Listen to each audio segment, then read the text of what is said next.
The biggest rivalry in Season 4 is back and better than ever this year. Shanghai has not made any changes to their roster other than dropping Develop, and has made minor changes to their coaching staff. Meanwhile, the Fuel arguably made an improvement on their main support and DPS line, with some coaching changes.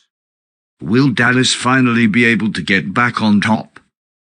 I'll go over that today. We'll start with the DPS. Dallas Fuel have kept their star DPS line of Sparkle and Doha while picking up Edson from the Atlanta Rain and Gurio from Team Diamond. Meanwhile, Shanghai have maintained their core of Lip, Flitter and Horu. The DPS line of Sparkle and Doha were probably the only ones to really contest Lip and Flitter at their peaks. While the Meimeli and June Joust were somewhat products of the meta, Shanghai were more or less uncontested due to these two. And know that they have very good Tracer and Hitscan players. They should be able to stand up to Lip and Flitter now, though, right? Well, remains to be seen, but I'm not convinced. While Edson and Gurio give Dallas the roster depth needed to stay on top, and makes them much more meta-proof, however Lip and Flitter is the most well-rounded DPS line in the league. They are top tier at pretty much every hero, and the fact that both Lip and Flitter have insanely good tracers makes them good at anything. The Fuel DPS is great, but at this point in time, unless Gurio ends up being a breakout star, I don't think any of them can reach the heights of Flitter and Lip, aside from Sparkle. The Fuel still have a top 3 or 5 DPS line in the league, but Shanghai has the best.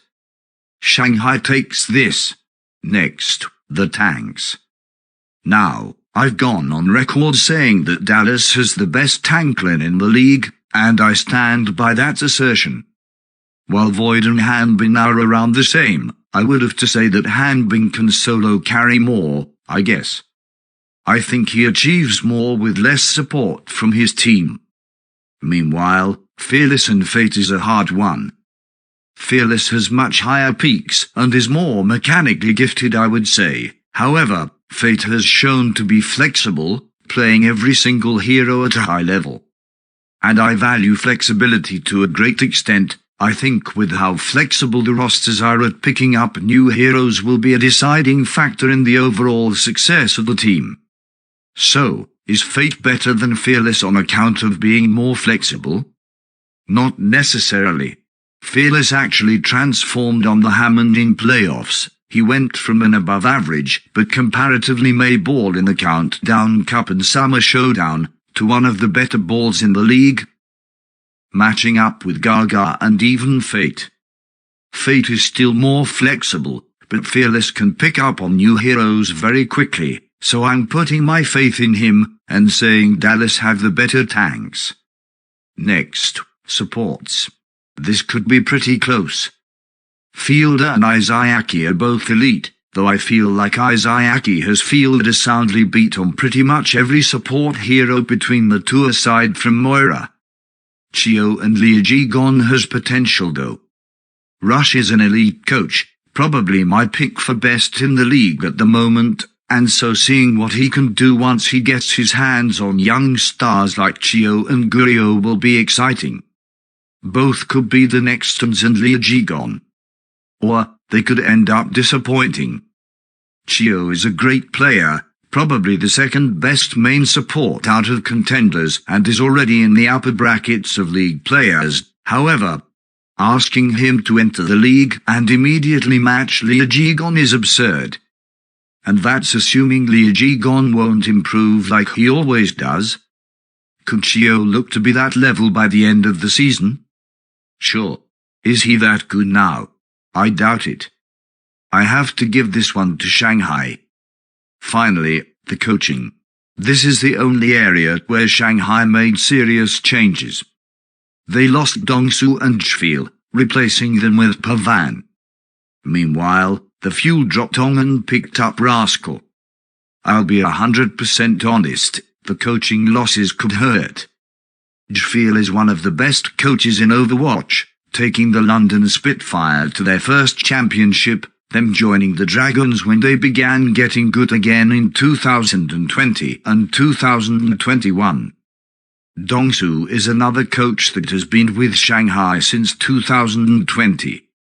They did replace them with Pavan, however, who was a big part of Nixel's domination in Season 1 and Season 2, though he didn't do so hot on London in Season 3, and was retired for the past year. However, I believe he is still talented. But a large part of Shanghai's deadliness was that not only were they genuinely cracked, they were also perfectly executed. Nearly every play had purpose, every dive was executed perfectly, the coordination and teamwork were next level. Having two great coaches leave for Pavan, who hasn't shown performances at the top since 2019, is concerning.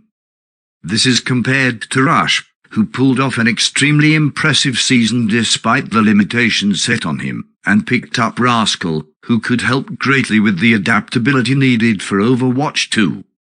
I'm going to have to give this one to the Fuel. In the end, I'm going to have to give it to the Shanghai Dragons. I know I said I have concerns over their coaching, and I still do, but Moon is still an amazing coach, and he has 3 other good coaches backing him up. I wouldn't worry too much. The Fuel in this matchup is dependent on rookies overperforming expectations to close the huge gap between Shanghai and the Fuel in the end of Season 4. The gaps between DPS and support are much greater than the tank gap, where Fate and Void arguably were better at the end of the year. Hopefully Rush handles the rookies well. I am concerned about the Dragons' coaching, but ultimately I must go with the Fuel. Thanks for watching, and remember to like and subscribe for more. I upload almost daily Overwatch League content and am trying to hit 100 subscribers by Season 5, so any subscription helps greatly.